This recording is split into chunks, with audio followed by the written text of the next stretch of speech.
The question of whether one needs to be spiritual or not in order to get sober or clean or free, in order to engage in recovery, is an interesting one. It's called a spiritual program, and there's a lot of reference to higher powers and God. So it would be easy for one to think that unless I'm spiritual, I can't engage with this program. In my own experience, when I arrived to the rooms of a 12-step program, I could definitely say that my life was not spiritual at all. And if you consider there being the spiritual world and there being the material world, my life very much existed in the material world. As I've come to understand it, the material world is concerned with people, places, and things.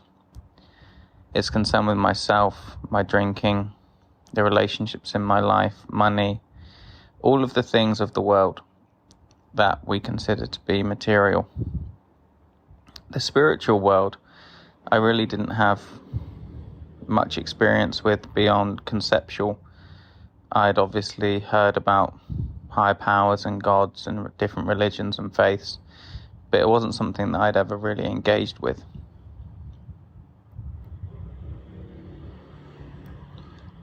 The fact of the matter is that through my own experience, I wasn't getting on very well in the material world. My relationship with people, places and things wasn't bringing me much satisfaction, and certainly wasn't bringing me much relief. And in order to be able to cope with the experience of myself and of other people, I would abuse particular substances, which is obviously what led me to the rooms of a 12-step program. So it was explained to me that in order to be free from the malady that I was experiencing, I would have to embark on a spiritual process in order to introduce this new realm or dimension into my life. In AA, which is the initial 12-step program, the author Bill Wilson talks about being rocketed into the fourth dimension of existence, of which we hadn't even dreamed. And that fourth dimension of existence is this spiritual dimension. And he talks about having not even dreamed of it prior to the experience. So if you're new and the whole spiritual concepts seem far-fetched and unrelatable to you, then this is actually perfectly natural. You're not really meant to have much experience or understanding about all of this stuff in the beginning. The process itself is the one which is meant to bring this into your experience. So just sticking with this idea of 4 dimensions, if we get rocketed into the 4th dimension, the question is, what are the other 3? To put it simply, the first one is physical. This is the world of people, places, things, alcohol, drugs, money, anything physical. The second is of the mind. It's your thoughts, your logic, your judgments, your resentments, your opinions. It's language. It's anything that needs to be spoken about or explained. The third is a little bit tricky to put exactly into words, but it's your self-concept. It's your emotions. It's your desires. It's what is often referred to in Eastern traditions as the ego, and even Western traditions also, but the ego is often also very much tied in with the mind in the West. Anyways, it's mostly to do with your perception of yourself, your relationships, and your individual desires. And then this 4th dimension, the one of which in the beginning we haven't even dreamed, is something that exists outside of all of that. I'll make a separate tape to go more and more deeply into this stuff. But essentially, the idea, the philosophy, is that prior to engaging in the 12-step process, we're very much living only in these first 3 dimensions. And it's not going very well. So physically, it's not going well. Mentally, it's not going well. And emotionally, it's not going well. And so really the process is just a process of dealing somewhat with those first three dimensions and allowing this fourth dimension to be introduced.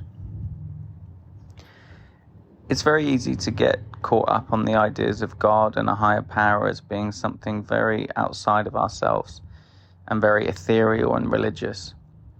Again, in the AA Big Book, which is sort of the foundation text of all 12-step recovery, they have a chapter called We Agnostics, which really goes into the higher power and God stuff. Towards the end of it, it says very specifically where we're going to find God. And it doesn't say we're going to find God out in the heavens or in a particular religion. It says in the last analysis, we're going to find God deep down within ourselves. And in fact, that it's only there where he may be found. They go on to talk about how we have to clear away the blockages between us and this higher power that lives within us, and how the 12-step process is essentially a process that is trying to do that. It's trying to clear the wreckage and the blockage and the obstacles between this inner being that rests within you that can help to guide your life. And really, when you look at the 12-step process as a spiritual system, as a system of evolution, of a system of raising your consciousness, as a system of going from low energy to higher energy, it's very much the same as any other spiritual system. It's an effort at transforming this sort of lower energy, this stuck energy, and allowing it to flow. So if in the beginning you're a bit hung up on the concept of God or of a higher power, if it seems so much unrelatable to you, this is an effort to sort of bring it very much within you and to say that forget for a moment all of the external concepts and higher powers and things like that, and just try to be open to this idea of these four dimensions of yourself. Nothing outside of yourself, just yourself. How the first dimension is this body that we have. How the second dimension is this mind that we have. How the third dimension is our perception of ourselves, of this me, of this personality, of these emotions and desires. And that there is possibly, even though you may not recognize it, there is this possibility that there is this fourth dimension, which is referred to as our essence, our awareness, anything that you want to call it, this inner being that dwells within us, all of this kind of stuff. And even though you may not feel that identified with that part of yourself, if you can just be open to the idea that it might be there underneath all of the crap and all of the stuff that we've accumulated along the way, it might be buried underneath there. And so having the willingness to engage in a process which is going to try and help us to develop a relationship with that is really the beginning of engaging in a 12-step process, and really has a lot to do with steps 2 and 3. So I hope this is helpful. I wanted to address a little bit about what is spirituality, what is this higher power stuff, do you need to be spiritual in order to engage in a 12-step process, and where do these ideas sort of come from historically within the 12-step philosophy. As always, these are just my thoughts and experiences and understandings. They're not affiliated with anything. I just make them in an effort to be helpful so that you might have a new understanding or perception in your own life that helps you to engage further with this process, which can bring so much peace and freedom. So that's all for today. If you have any other questions, please let me know. If where you listen to this you can't comment, head over to YouTube and put in a comment there. Happy to answer any questions. If you get anything from this, please like it and share it so that other people can find it. And that's all for today. Thank you.